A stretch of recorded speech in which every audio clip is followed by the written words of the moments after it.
សំណងផ្ញើខ្លួនដីក្រុងភ្នំពេញតាមខសន្យាធ្វើការបានប្រាំងវិលវិញបែងដូងជួបរឿងតូមនិញទ្រង់ពោពេញដោយក្តីឈឺផ្សាជុំរងាដណ្ដប់ผ้าห่មដែលតូចតន់ញ៉ាមកឲ្យខ្ញុំគ្រប់វេលា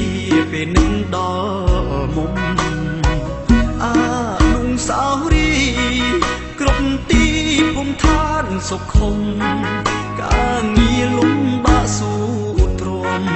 ព្រមចង់បានមុំជាគូលាប្រាំងគ្មានន័យដល់ខ្ញុំទៀតទេហំពូពីព្រោះស្នេហ៍តោកយ៉ាងលំបាកដេចក្តីសង្ឃឹមបានប្រាថាបានវិលជួបចរណីបែជាខំក្តីស្រមៃព្រោះតែស្រីបំភ្លៃសន្យាអូពូចេញទៅណាវិញពូអូស្រីមុនអូ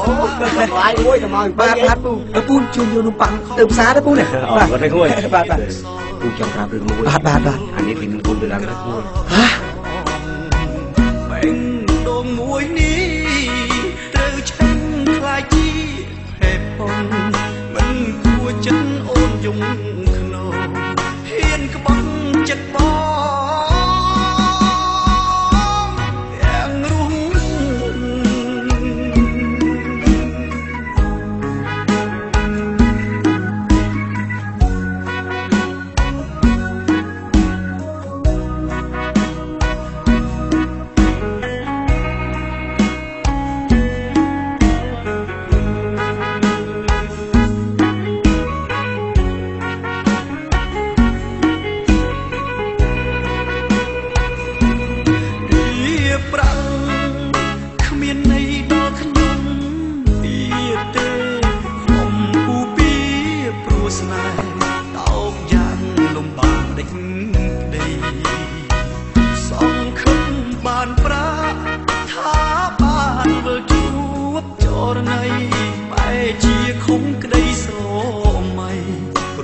ស្រីបំលៃសន្យាខំផឹកស្រា